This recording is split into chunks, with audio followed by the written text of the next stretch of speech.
The Lord, glory to God. Thanks God at salamat sa Panginoon. Good morning, good afternoon, good evening naman sa ibang mga lugar. 2 Peter chapter 3 verse 8 hanggang 10. Okay, basahin natin sabay-sabay. 2 Peter chapter 3 verse 8 hanggang verse 10. Okay, read, begin. But beloved, be not ignorant of this one thing, that one day is with the Lord as 1,000 years, and 1,000 years as one day. The Lord is not slack concerning His promise, as some men count slackness, but in His long-suffering pasward, not willing that any should perish, but that all should come to repentance. But the day of the Lord will come as a thief in the night, in the which the heavens shall pass away with a great noise, and the elements shall melt with fervent heat. The earth also and the works that are therein shall be burned up. Let us pray. Our God, our Father in heaven, maraming salamat po sa araw na to, sa buhay at sa lakas, patawad sa isang pagkulang. Sweet Holy Spirit, help us, help me, makaintindi sa iyong salita.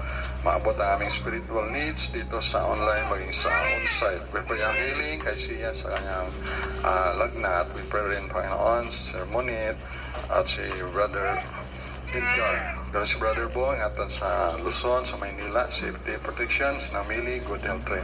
Salamat kay Heidi, Star Peng, kay Angging, kay Dino nila, sa mga bata, sa bawat isa, Panginoon. Mga people dito, i-bless mo, Panginoon. Pala niyo rin mga anak mo, mga missionary, evangelist, mga pastor na tapat sa inyo. Pala niyo yung salita na mahayag. Tulad niyo lingkod na gamitin, kayo pong maluwalhati sa matamis na pangalan ng Panginoong Isus. Amen. Thank you. Please be seated. Ngayon ay April 21, 2024. So glory to God. Ang title ngayon ay God Gives Man Bountiful Grace of Time to be Saved. God gives man bountiful grace of time to be saved. Okay, so mamatik among mayat ha.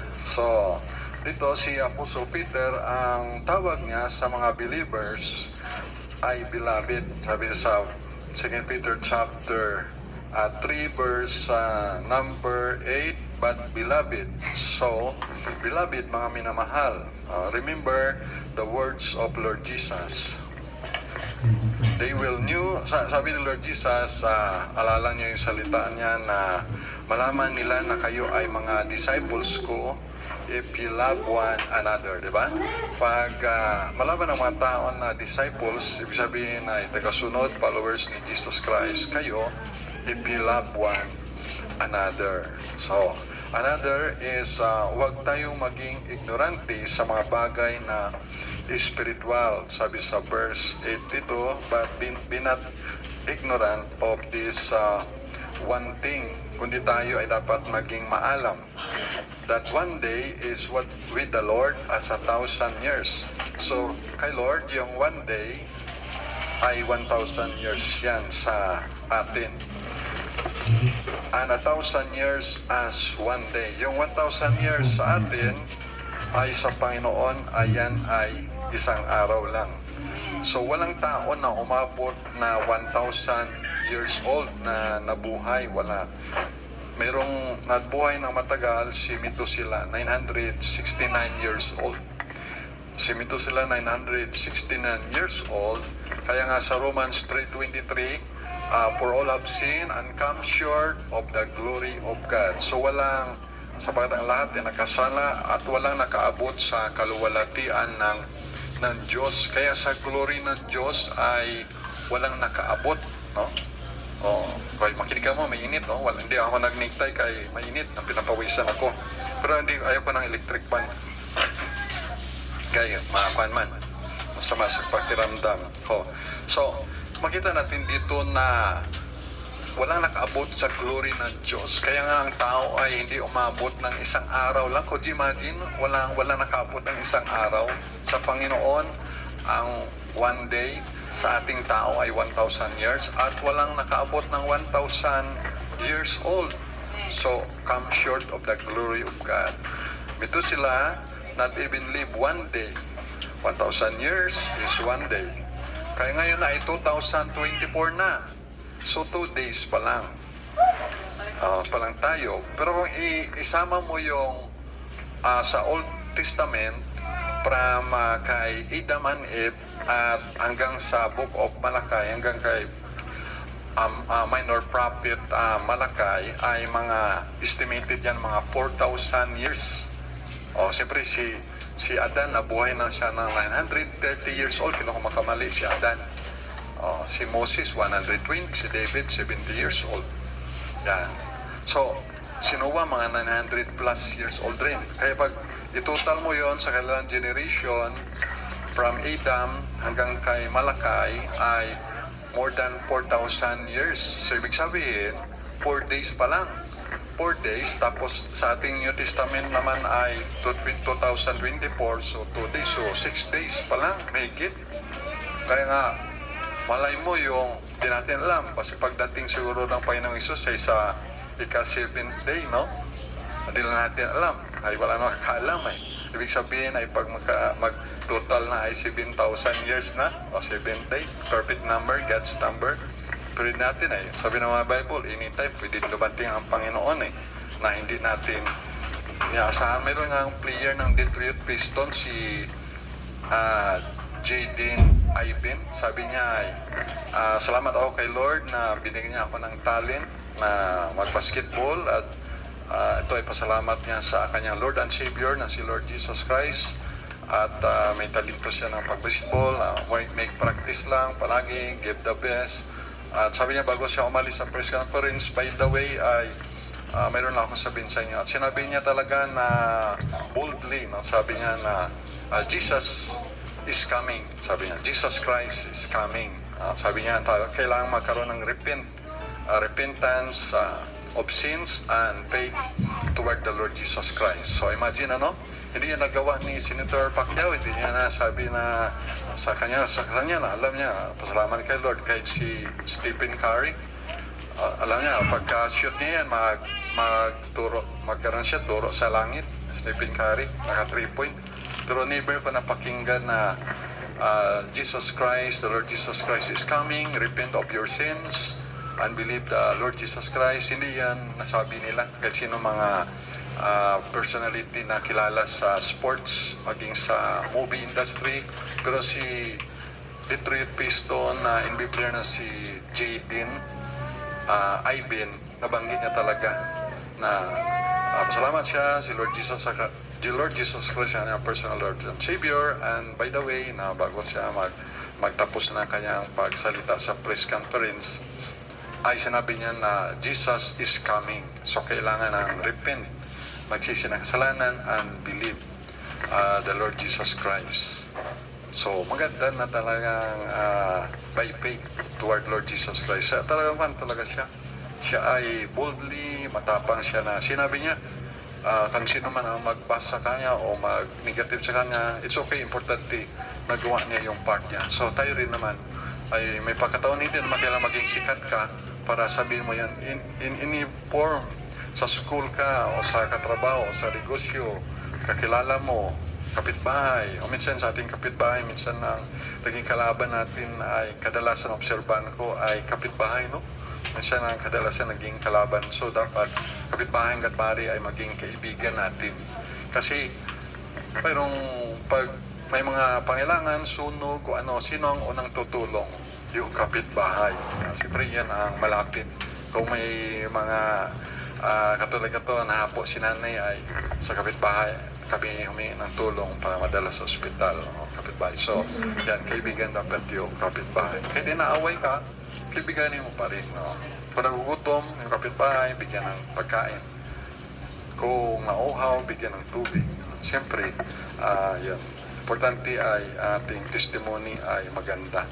So, dito ay pansin natin na kaya nga ang mundo ay more than 6,000 years niya na ay nako-confuse tayo sa mga comment ng ibang mga scientists. Kaya magsabi sila at ang mundo daw ay million years, sabi pa rin billion years, ma-confuse ka. Even ako nga pangakapoy, no? Paano nangyari na samantalang sinabi dito sa Bible na ganito ang mga edad nila at more than 6,000 years until sa atin. So sa Word of God tayo mag-base dahil ang ibang scientists hindi naman sila naniniwala sa Diyos. Okay? Pero mayroon na scientists naniniwala rin sa Panginoon. No? Ilan lang yan, katulad ni Albert Einstein. No? Niwala rin siya sa Panginoon. At yung sino pa kaya ibang mga scientist na mga kilala rin. Kaya even ang ibang tao, sabi ang Bible, sabi nila ay fiction book. Sabi nila, fiction book na ito. O ano ibig sabihin ng fiction? Ibig sabihin ay katang-isip lamang. Mali yan. Kasi ang Word of God, ito ay inspired Word of God.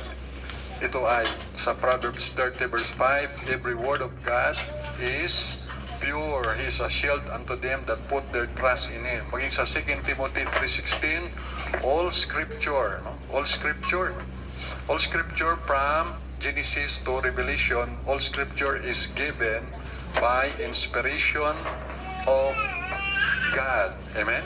God breathed. At ito ay profitable for doctrine, for reproof, for correction, for instruction. Instruction in righteousness. Kaya inspired ito. All scripture is given by inspiration of God. Kaya pag inspired, na-preserve. Ano sa Psalms chapter 12, verse 6 and 7, hindi ako makamali, the Word of God is preserved, purified 7 times. Tingnan natin para sigurado tayo. Psalms chapter 12, verse 6 and 7, na ito ay inspired Word of God, ito ay preserved. Pero ang tunay na Word of God, of course, nakasulat yan sa Aramaic at Hebrew, yung Old Testament. Yung New Testament ay nakasulat naman sa Greek. Ano ang mga salita na Hebrew? Katulad ng Hallelujah, ibig sabihin yan ay Praise the Lord, dayawan do Ginoo, purihin ang Panginoon. Hosanna, ayun kaya salita yan? Hebrew rin. Ang Amen ay salita rin yan na I think Greek, Greek or Hebrew. Ay Amen sa New Testament. Meron naman sa Old Testament. Yan. Shalom. Ano ibig sabihin ng shalom? Yan ay salitang Hebrew. Yan ay peace. Shalom. Ibig sabihin ay kapayapaan. Maranatha. Ibig sabihin Maranatha ay dumating kanawa, Panginoon. Dito sa Psalms chapter 12, verse 6 and 7, na ito ay itong salita ng Diyos, ito ay purified 7 times. Psalms chapter 12, verse 6 and 7. The words of the Lord are pure words, a silver tried in a furnace of air, purified 7 times. Thou shalt keep them, O Lord, thou shalt preserve them from this generation forever. So yung Word of God ay preserve them from this generation hanggang forever. Kaya marami nang gusto magsira ng Bible, sunugin, at sabi nga ni Voltaire, yung philosopher, kung yung makamali, sabi niya, sa mga ilang mga taon, mawala na yung Bible. Pero alam niyo, yung bahay niya mismo, ginawang printing press ng Bible, ng Word of God. Kaya, hindi mo pwedeng ay panang Panginoon, ang salita ng Diyos, underestimate, at ang Diyos mismo, sabi gid ng naging presidente ng Brazil, doon yun, mananalo ako at kahit ang Diyos hindi niya ako kayang tanggalin sa pagka-presidente. Nanalo nga siya. Pero kinabukasan, opo na siya, sabay yung presidente, patay na siya. Tama? Kasi siya namayabang siya. So, yun ang presidente ng Brazil. Kaya, alam natin na ang Word of God ito ay nakasulat sa Hebrew, sa Aramaic, at sa New Testament ay Griego, nakasulat yan. Siyempre, hindi natin maintindihan yan. Kunti lang maintindihan pag-aral natin. Kaya ito ay na-translate sa King James Version. Kaya ang 80% ng King James galing rin sa Bible, yung galing doon at gingpan ng kopya ng King James Version. Kaya tayong gamit natin ay King James Version.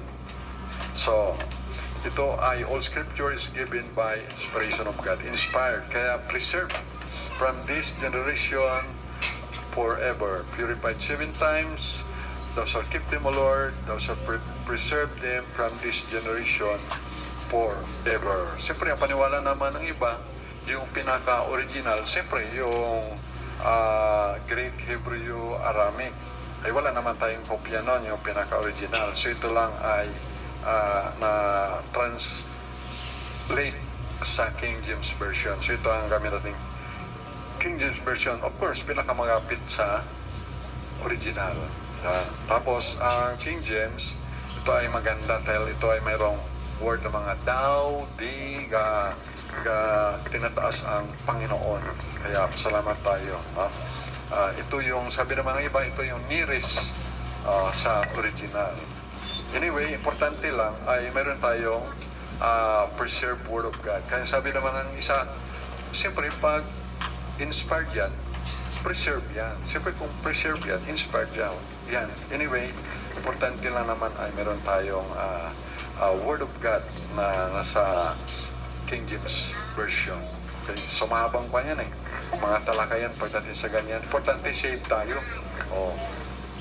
Pero iba nga ni ay nang waman ni gamit nga panggit nga habang ibang version, no? Pero nasisave rin. Oh. So, another story naman yan. Importante ay magkaraman lang na eh. Kung King James ato nga gamit nga version nga Bible, situit nga atong kabuhi man ay King James Version. Kasi kung kasi atong gamit ay King James Version, tapos ang atong galing kabuhi ay NIV, ang iba naman nabing banat sa NIV ay not inspired version. Ay kung NIV ang gamit ng iba, version din ng Bible, kasi sa NIV kasi yung mga word ng mga blood o iba pa na natanggal. Alam ba, NIV ang gamit nila ay kung paano ang buhay nila ay King James Version. Ibig sabihin maayos, ibig sabihin mapaya tayo. Ibig sabihin kung King James Version ang ating gamit, situit ang ating buhay rin naman ay King James Version, maayos. Amen? So, yun. Ha? Okay, so, siyempre, hindi man tayo maka-judge sa kanila yan. No? Hindi tayo judge yan. Yan. So, yung mga unbelievers ay binanggit dito kasi nabanggit ko kanina na yung mga Bible ay kung man lang yun, fiction book. So hindi totoo yan. Kaya sabi ko sa inyo na all scripture is inspired by God, every word of God is pure, Proverbs 30 verse 5, at preserve, Psalms chapter 12 verse 6 and 7. Kaya kumbaga i-refute natin yung sabi niya na fiction book. Kaya ang tawag doon sa mga ganong tao ay unbelievers. At alam mo kung itatapon yan sa impyerno, sa lake of fire, ang pangalawa doon na sinatatapon, sabi na sa Revelation 21 verse 8 ay tanong kung sino, sabi sa Revelation 21 verse 8, number 1, itatapon, full yung matatakutin, yung takot sa salita ng Diyos, takot sa Bible study. Yung pangalawa, unbelieving. So, yung nagsabi na yan na hindi naniwala sa Bible, unbelievers yan. So, second place yan ang binanggit sa Revelation 21:8, itapon sa lake of fire. At then dito, balik tayo sa 2 Peter chapter 3 verse 9, God is long-suffering. Sabi dito, the Lord is not slack concerning His promise, as some men count slackness, but is long-suffering to usward, not willing that he should perish, but that all should come to repentance. Mapagpahinuhod. Ito ay contradiction of God and man sa attitude. Ang attitude ng tao ay apurada, nagmamadali, no? Pero ang Panginoon ay long-suffering, mapagpahinuhod, mahaba ang pasensya. Patient. Not want everybody to be in the everlasting damnation. Ayaw ng Panginoon na mapahamak yung lahat sa everlasting fire, sa everlasting damnation, everlasting torment. Nasabi doon kaya patak lang ng daliri ni Lazaro ay ikwan sa rich man na yon dahil nasa torment siya. Dito masagana tayo sa tubig. Lake of fire prepared for the devil and his angels. Kaya ang Panginoon ay giving chance to the people to come to repentance. Acts 20:21. Acts chapter 20:21 ang nasabi sa Acts toward God, testifying both to the Jews and also to the Greeks, repentance toward God and faith toward our Lord Jesus Christ. So repentance, so magka-partner yan. Yung repentance and faith, mag-partner yan. Repentance is turning back 100%, 100 degree. Kaya sa Luke 13:3, I tell you, nay, but except ye repent, ye shall all likewise perish. So tandaan natin, lahat tayo ay nagkasala. Kaya kailangan ko rin kahit pastor, pare, ministro, presidente, mayor, governor, councilor, barangay captain, lahat yan kailangan mag-repent. Tatay, nanay, kay requirement niya ng Panginoon, repentance and faith. Kaya nagkasala lahat except Christ. Dahil tayo, mayroon tayong human father, si Adam, lahat galing kay Adam. 1 Corinthians 15:47, the first man is of the earth, earthy, the second man is the Lord from heaven. So si Jesus galing sa heaven, si Adam galing sa lupa. You see the difference? Sa verse 10, sabi dito, the day of the Lord. Verse 10, but the day of the Lord shall come as a thief in the night, in the which the heavens shall pass away with a great noise, and the elements shall melt with fervent heat. The earth also and the works that are therein shall be burned up. Lord, ay ma-surprise na lang tayo. Ito ay nahintulad sa thief in the night. Ang pagdating ang day of the Lord ay katulad sa magnanakaw sa gabi. Ang pagkakaiba, ano pagkakaiba ng thief sa robber? Di ba ang thief, pag nagnanakaw rin, ang robber din, nagapang-rob ay kapang-agaw, kapang-rob ay magnanakaw rin. Ano yung pagkaiba nila? Ang pagkaiba nila, yung thief ay nahiya siya. Ibig sabihin mahiyain. Kaya, di ba pag ang thief magnanakaw ay sa gabi siya nagnanakaw, patago. Or even araw, pero patago. Pero ang robber ay harap-harapan. Katulad ng mga bank robbery suspect. Yung robber ay robbery ay dun mismo ang nanakawan niya, halimbawa sa bangko o sa mga pawn shop, dun mismo yung tao. Ibig sabihin harap-harapan, walang hiya, no? So ang thief, mahiyain. Ang robber, walang hiya. Katulad ng snatcher, walang hiya rin. In broad daylight, in the presence of the owner or the victim. Kaya in the which the heavens, sabi dito sa verse 10 na labangin dito ay heavens. Kaya kasi mayroong three heavens. First heaven, ito yung sa James 5:18. The heaven that give rain. Ito yung atmosphere. Okay, makinig Kuya GR, GA, JJ, makinig mga bata. Ha? Ang first heaven, ito yung atmosphere. Kaya sabi ay, ang ibon sa langit, ang langit na nagbibigay ulan. So yun ang first heaven. Ang second heaven, ito naman yung galaxy, Milky Way. Ito yung space. Kaya sa Matthew 24:29 ay the stars fall down from heaven. So ito yung sun, moon, stars, second heaven, ito yung galaxy, Milky Way, planets. Kaya minsan may nakikita yung mga scientist na mga UFO daw, ay totoo yan, pwede kasi nga maging mga fallen angels yan na nag-transform. Kaya nakikita na may mga flying object kasi doon yun sa second heaven. Kaya nga nung kausap sa Book of Job, ang kausap na ni Satan yung Panginoon, ang Panginoon nasa third heaven. Saan si Satan doon? Siyempre may kasalanan, hindi mo pwede mo makarating sa third heaven yung makasalanan . So doon siya sa second heaven. mayroong lugar lang doon na kausap niya yung Diyos na bago niya saktan si Job, pinapaalam mo na sa Diyos Ama. May paintulot, kaya walang mangyari sa atin ang walang paintulot. Kaya ang pangyari sa buhay ko, sa buhay nyo, na ganito mga nangyari, may paintulot yun sa Panginoon. So tinitesting yung ating panampalataya. So praise the Lord, because of the Lord Jesus Christ, nagtagumpay tayo, naging matatag tayo.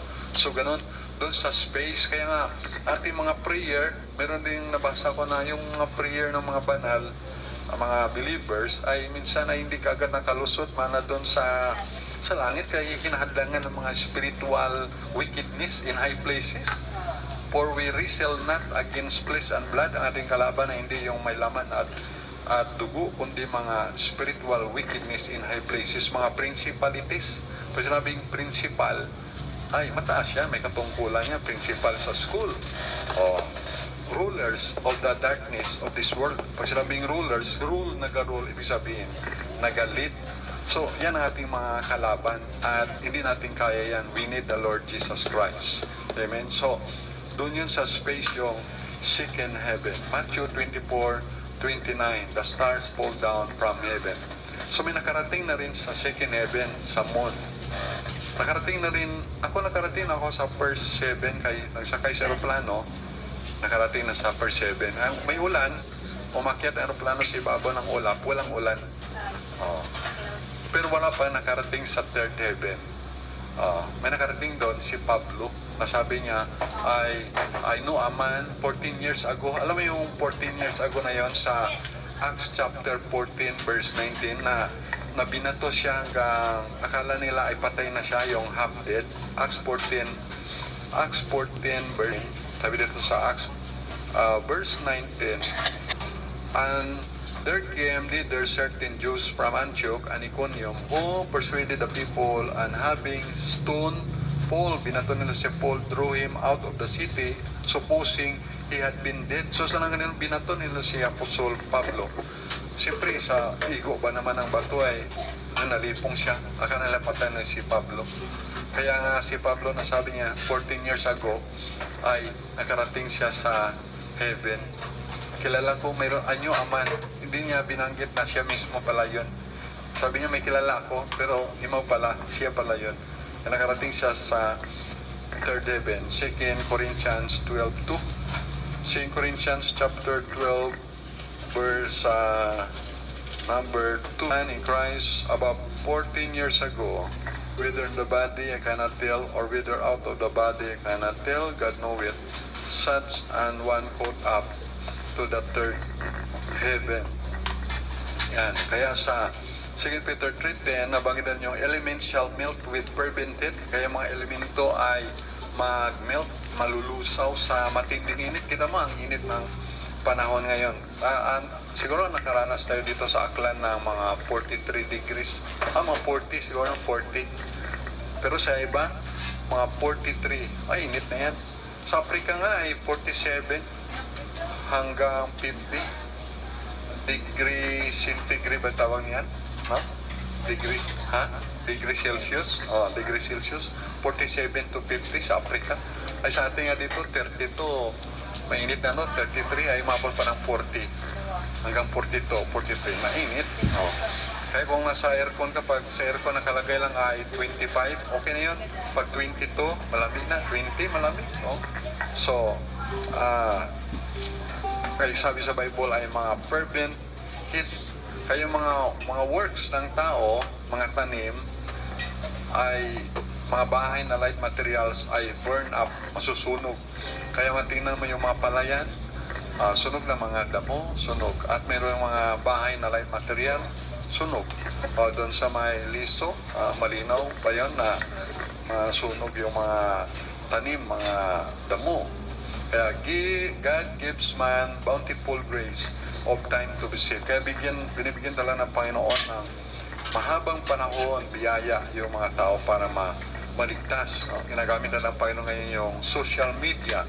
May Facebook, YouTube, mga NBA player, basketball player, mga boxer, mga Christian, even sa mga movie personality, mga actor, actresses, ginagamit ng Panginoon, mga athlete, para i-share lamang gospel. Alam niyo yung sign of the times, mayroong gira, gira yung Ukraine, Russia, ang Israel, yung Hamas sa Gaza, Palestina. Ngayon naman, Iran, atakihin nila yung Israel at baka gaganti naman yung Israel sa Iran.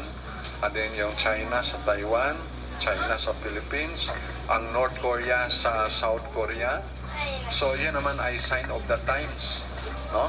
Pero hindi pa yan ang end of the world. At mayroong mga lindol, earthquake sa Taiwan, 7, abot ba yun 7 o 6 lang na lindol sa Taiwan at sa earthquake rin sa Haiti. At sa Haiti, yung presidente nila ay pinatay at magulo ngayon sa Haiti na mayroong mga gang war. At dito sa Pilipinas, mahal ang bigas, 47, 50 ang 1 kilo. At hindi naman nagtataas ang sweldo. Oh. At doon nagtaas yung mga bilihin, mga paghihirap, mga sakit. Ay, uso ngayon dito sa atin sa Aklan ang, okay, sa ibang lugar, ang ubo, yan, lagnat. So, yan ay mga sign of the times. Pero, hindi pa yan ang katapusan ng sanlibutan.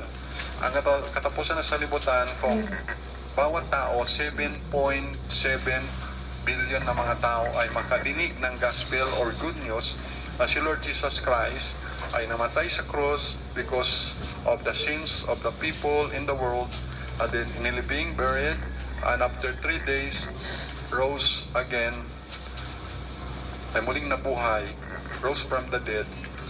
Yan ang gospel. Para makadinig sila si Jesus died, buried, and rose again from the dead, and they will repent of their sins and believe the Lord Jesus Christ in their life, in their heart, to be and receive Jesus by faith in their heart and life as their Lord and Savior. Then masave sila, and then the end shall come. Pag yung gospel na ay ma-spread out, may preach to all the creatures in the world. Kaya yan, may part tayo kahit in a simple way sa ating buhay in our generation. Kaya itong mga gera lindol, mga paghirap, pestilence at tagutom and everything, mga corruption, ay hindi pa yan.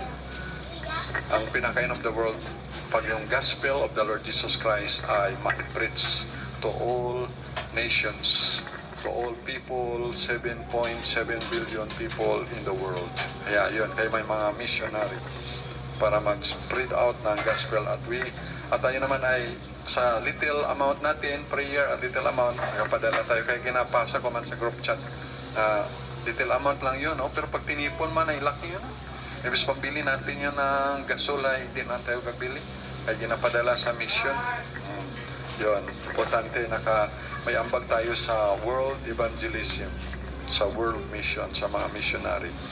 Kaya, God gives man bountiful grace of time to be saved. Sa mga unsaved, yan ay grace period. Pero sa atin ng mga saved na, great privilege, maka-worship, serve the Lord, enjoy the faith. And of course, ang ating faith ay dual yan. No? Hindi lamang mag-faith, magkaroon tayo ng faith, kundi meron tayong suffering. Philippians 1:29 yan, nakalagay na hindi lamang ikaw ay na mayroong faith, but also to suffer for Christ's sake. Kaya ang ating ibang brethren in North Korea, China, Vietnam, Nigeria, Iran, Iraq, Afghanistan, Israel, etc. are suffering as a follower of the Lord Jesus Christ. Pero yun lamang ay light affliction. Compare sa glory sa Romans 8:18 na sabi doon ay Romans reckon that the sufferings of this present time are not worthy to be compared with the glory which shall be revealed to us. So, God bless us all. Let's pray. Our God, our Father in heaven, maraming salamat po na kayo po, Panginoon, ay long suffering, mahaba ang iyong pasensya at yung mga kaluluwa, mga tao ay binigyan mo ng chance na maligtas. Salamat, Panginoon, na kayo po ang Diyos that gives man bountiful grace of time to be saved. Mga kaluluwa, salamat po, Panginoon, at we pray ang mga loved ones, mga unsaved loved ones, we pray ma-save. Ganoon ang mga taga-Israel, salvation, mga taga-Iran, taga-Middle East, taga-Palestine, taga-Gaza, in Saudi Arabia, Jordan, at mga even the Buddhist, the Hindu, the Islam people, atheists. We pray, Heavenly Father, na sila ay open their heart, Lord, and they will believe and receive Jesus Christ by faith to be their Lord and Savior para makasama rin sila sa third heaven. So we pray na sila ay they will hear the gospel.